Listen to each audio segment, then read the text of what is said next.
Bon matin, hey, j'avais il y a quelque chose que j'aimais partager avec tous. Puis j'espère que ça peut être inspirant pour d'autres. Euh, Écoutez, j'avais peut-être 12 13 ans, j'étais ado. Un de mes rêves quand je serais adulte, ça serait comme soit mon épouse ou un de mes enfants jouerait du saxophone. C'est quelque chose que j'ai jamais partagé avec personne. Je l'ai toujours gardé pour moi-même. Il n'y a pas personne qui le savait.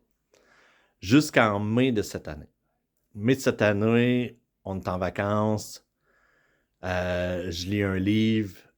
Dans le livre, l'auteur parle de comment il voyait sa vie quand il était jeune, ses rêves qu'il avait pour sa vie, puis comment il le voyait.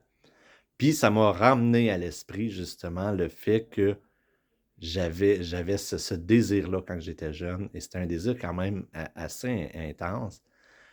Puis de réaliser de pourquoi que j'attendrais après les autres. Pourquoi que ça serait mes enfants ou ma conjointe qui joueraient du saxophone? Pourquoi que ça serait pas moi? Bon, je ne suis pas capable de lire de la musique. J'ai jamais été fort sur jouer. Je me suis déjà acheté une guitare, j'ai essayé. C'était pas mon instrument. Euh, mais là, je me dis, écoute, je vais faire des recherches, voir si c'est facile ou si c'est difficile. Moi, dans ma tête, le saxophone, c'est un instrument qui est extrêmement difficile, qu'on ne peut pas apprendre facilement. Et en retour de vacances, parce qu'on n'a pas d'Internet dans nos vacances, on peut vraiment décrocher. Je fais des recherches. Dès que j'ai de l'Internet à l'aéroport, je fais des recherches et je trouve que apprendre le saxophone, c'est facile. C'est un instrument qui est assez facile. Certains sites le comparaient à la guitare. Moi, je me dis, bon, une guitare, ça n'a pas été fort. Fait que, en tout cas, fait que je dis, on s'essaye. Je m'asseye. Puis là, j'ai dit, écoute, en revenant à l'aéroport après, on a une journée avant de retourner à la maison parce que je dois attendre. J'ai un rendez-vous à Montréal. Fait que bon, regarde, j'ai le temps à Gatineau d'aller voir dans des magasins de musique pour me trouver un instrument. Bon, on fait des recherches, rien en bas de 1500. C'est un peu plus cher que ce que je voudrais faire pour essayer, puis peut-être pas être capable de jouer ou d'aimer ça. Fait qu'écoute, j'attends. Le soir, j'arrive sur Internet, je trouve sur un magasin de musique à Montréal un saxophone usagé pour 600$.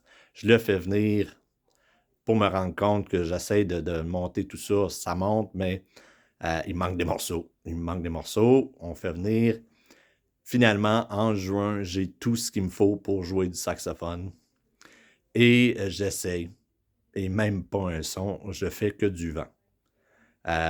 J'aurais pu utiliser un tuyau de cop, ça aurait fait la même affaire, le même bruit. Aucun bruit. Je regarde des vidéos, j'essaye. Ça marche pas. Je me dis, coudonc, dans un des magasins de musique qu'on avait été, il nous avait dit, tu sais, il recommande pour un débutant de prendre au moins 5 cours de musique au début, puis après ça, regarde, tu peux te débrouiller si tu veux. Mais là, écoute, il y a tout ça des profs de saxophone au Témiscamingue. Ben oui, au mois d'août, je vois une publication passer sur Facebook de l'école de musique, comme quoi qu'il y a des cours de saxophone. Fait qu'en septembre, je commence mes cours de saxophone. Et écoute, je suis capable de faire un son, mais c'est so-so. Tu sais, puis ça va, mais ça va pas super. Je suis peut-être trop exigeant envers moi-même, mais bon, ça fait partie de la game. Puis, avec le temps et la pratique, ben aujourd'hui, je suis capable de jouer des chansons. Et ce soir, ben, je vais jouer pour mes collègues, ou en tout cas, je vais essayer de jouer pour mes collègues. C'est pas parfait, mais c'est du son.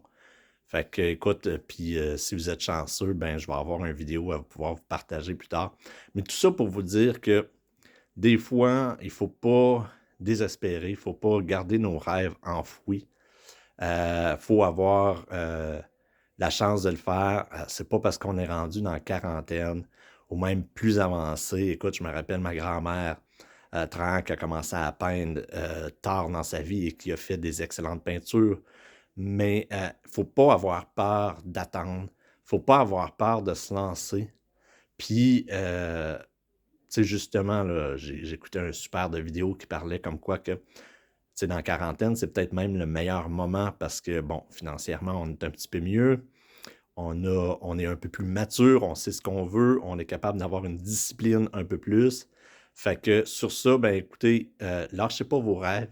Il n'est jamais trop tard. Puis c'est ça. Écoute, je pensais de faire une vidéo de 2-3 minutes, mais ça va avoir été plus long. Fait que passez une belle journée, puis à la prochaine.